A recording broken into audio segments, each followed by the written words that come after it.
Criatividade no mapa astral. Será que você tem? Como ver se você tem? Então vamos usar o mapa do Ziraldo para a gente ver essa questão de criatividade no mapa astral. Então, se você quer aprender mais sobre astrologia tradicional na comunidade Aurora, você paga só R$14 por mês e você tem acesso a um monte de conteúdo legal. Entra lá no link da descrição. Como vocês viram, né, o Ziraldo, ele faleceu esse final de semana e ele é personalidade, né, no meio dos quadrinhos, né, no meio aí da literatura infantil, que marcou muito a época, né, de muitas crianças, né, e principalmente das crianças ali da minha geração ali, né, em que hoje tem ele seus 30, 40 anos ali, né, então toda essa galera aí, eu tenho certeza que, de algum modo, né, as produções dele impactaram a vida. Então, né, como um tributo, digamos assim, né, a isso, então eu vou ver a questão da criatividade no mapa do Ziraldo, né, pra gente conseguir entender como que era esse processo criativo dele, né, como que ele pensava, como que se dava então esse processo dele, né.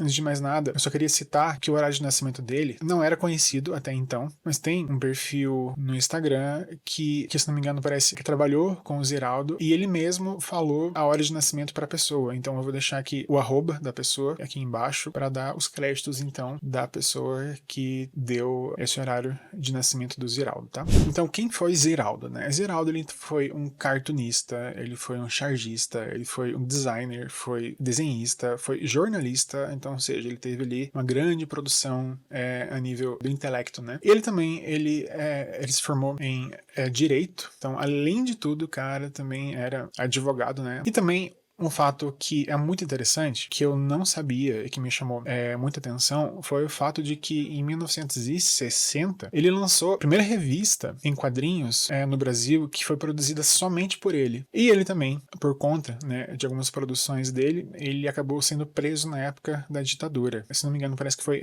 um dia depois do AI-5. Enfim, então como que a gente entende a questão da criatividade no mapa natal? Então, para isso, a gente precisa entender qual é o regente do ascendente. Então, aqui a gente tem o ascendente em Sagitário. Tá? Então isso coloca o Júpiter como regente do ascendente aqui. A gente precisa analisar também o Mercúrio, o significador da mente racional, ou seja, do intelecto, da nossa forma desse pensamento mais estruturado nesse sentido, né? E também a gente precisa olhar para Lua, né? Que fala das nossas emoções, fala desse lado mais introspectivo nosso, desse lado mais lúdico, desse lado mais imaginativo, assim, né? Então a Lua, que é a grande responsável, né? É por trazer esse lado assim mais emocional para as questões. Então, ok. O que nós temos aqui? Uma coisa que é super importante da gente notar é falar acerca da motivação primária do signo de Sagitário, porque como a gente está falando, né, aqui de um signo de fogo, então a gente está falando necessariamente de crença, a gente está falando necessariamente de fé, de esperança, né, de coisas que movem a um nível muito de fé, a um nível muito assim, crença, né,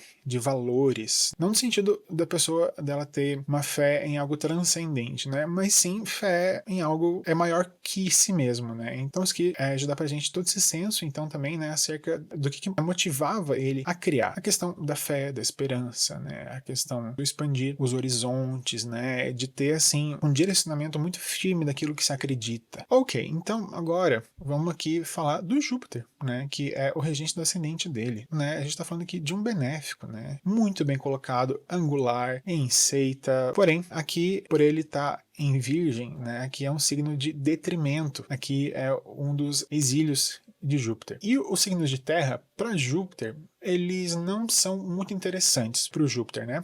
Porém, eu tendo a ver um Júpiter em signo de terra, no sentido assim, de uma devoção aos assuntos da casa em que ele tá. Quando a gente pensa no Júpiter, né, quando essa figura que traz esse lado da sabedoria, esse lado assim, né, da espiritualidade, quando ele tá em signo de terra, ele não vai ter esse recurso da espiritualidade para se apoiar, mas ele vai ter esse recurso material. Então, ou seja, isso aqui vai dar uma grande disposição assim para a rotina, para uma devoção aos assuntos da casa que ele tá. Então aqui a gente tem uma grande devoção ao trabalho, à carreira. E como a casa 10 é uma casa de grande produtividade, é uma casa de grande força, o Ziraldo, ele produziu muita coisa na vida dele. Então isso aqui também já coloca pra gente, né, o Ziraldo como essa pessoa que tinha essa devoção pro trabalho. E aí então, como a gente tem aqui, próximo aqui do Júpiter, a gente tem aqui um ponto muito difícil, na verdade, esse nó do sul aqui. De modo geral, ele é um ponto maléfico, porque ele traz essa questão assim de um esvaziamento. Porém, a gente tem algumas compensações para esse Júpiter aqui, né? O regente do ascendente ele faz uma quadratura exata ao grau do ascendente. Então, isso aqui, de certa forma, tira esse ponto e puxa aqui para o ascendente. Então, essa relação aqui é dele mesmo, né? Sair do buraco, né? Dele mesmo se tirar de situações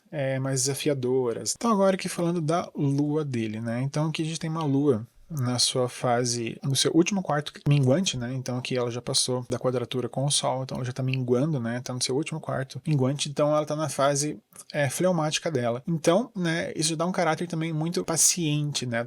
Dá um caráter muito desapegado, digamos assim, né? Pro Ziraldo, né? Porém, a gente tem aqui, né, uma lua em signo de fogo. Apesar de ter esse humor, digamos assim, né, mais voltado para uma questão mais flexível, né, para uma questão ali mais desapegada, assim, né, das rotinas de tempo, a gente tem uma grande energia por conta de que esse Marte aqui próximo, né, a menos 3 graus aqui, né, de distância dele, esse Marte aqui dá uma energia, assim, sensacional para ele produzir, né? Então, ou seja, mais um testemunho, assim, de grande energia, né? De grande produtividade, né? E a própria Lua, em signos de fogo, né? Ela já se coloca, assim, de um modo muito ativo, né? Do que eu percebo aqui, né? Que muito do que pautava essa questão da criatividade dele era muito voltado para a questão, assim, de colocar essa marca pessoal, colocar essa visão de mundo que ele tinha. E outro testemunho muito legal também, esse Marte, ele rege a casa 5. Além de ela reger a casa 5, ela também rege por exaltação o Sol, que está aqui na casa 12, que a gente já vai falar dele daqui a pouquinho. E a casa 5 é uma casa que fala justamente sobre a questão da criatividade, daquilo que a gente cria para o mundo, daquilo que a gente deixa de legado, digamos assim, né? E a casa 5, né, tá muito voltada aqui, então também para esse lado do campo das crianças, né? Então a questão dele criar para esse público infantil, né, é um testemunho que a gente vê aqui, né, por esse Marte regendo a casa 5, né? E olha que interessante, então a gente vê essa Lua aqui saindo, né, da conjunção aqui a Marte, esse sextil com o Sol aqui, então isso é muito positivo também, né? Você vê, a Lua, ela toca os dois regentes da casa 5, né? Que é tanto o Marte, né, por domicílio, e o Sol por exaltação. Questão, de fato, né, da criatividade, né, da criação, desde o começo da vida. E tem, acho que uma reportagem que eu vi ali, que desde os 6 anos ele já publicava nos jornais os seus quadrinhos. E por fim, então, vamos olhar para esse Mercúrio, aqui de casa 12, em Escorpião. Mercúrio, geralmente, ele não gosta muito de estar em signos de água, tá? Mas por ele estar aqui digno, né? Por estar nos seus próprios termos, acaba que ele encontra bons insumos para produzir as suas questões. E aqui a gente percebe, né, que Mercúrio, ele é o dispositor da casa 10, ou seja, então ele rege esses assuntos da casa 10. Então ele leva tudo isso aqui para casa 12. Mas perceba que esse Mercúrio aqui, ele tá em fase, né? Então, ou seja, ele tá a uma distância segura do Sol. É como se esse Sol, ele doasse um pouco da luz dele. Então, isso é um testemunho muito bom de fama. E aqui é muito interessante também expandir um pouco desses significados da casa 12. Quando você tem esse regente da 10 aqui, né, na casa 12, né, às vezes fala de um trabalho que é muito solitário. É que a maior parte da produção dele ele fez sozinho. E, por fim, esse Mercúrio aqui, ele tá em um signo mudo, ou seja, eles precisam dar um jeito de se expressar através de outras formas. Então, aqui é muito legal da gente notar a questão dele ser cartunista, né? Porque ele trabalhava muito com a parte simbólica, com a parte lúdica, expressar sem palavras, né? Então, você precisa dar outras formas e outros contornos e achar outros jeitos, né, de expressar, então, tudo isso que esse trabalho aqui estava se colocando, né? Então, isso aqui é bem legal também da gente ver como a parte artística, né, a parte do desenho trouxe para ele, então, essa notoriedade, né, dele falar sem palavras, né? Então, assim, ele é uma pessoa que é mais conhecida pelas suas produções do que ele mesmo enquanto pessoa. E outra coisa legal também é que a Casa 12, ela também fala do exterior. E, de fato, ele teve grande reconhecimento também fora do Brasil, né? Então, ele ganhou vários prêmios, né?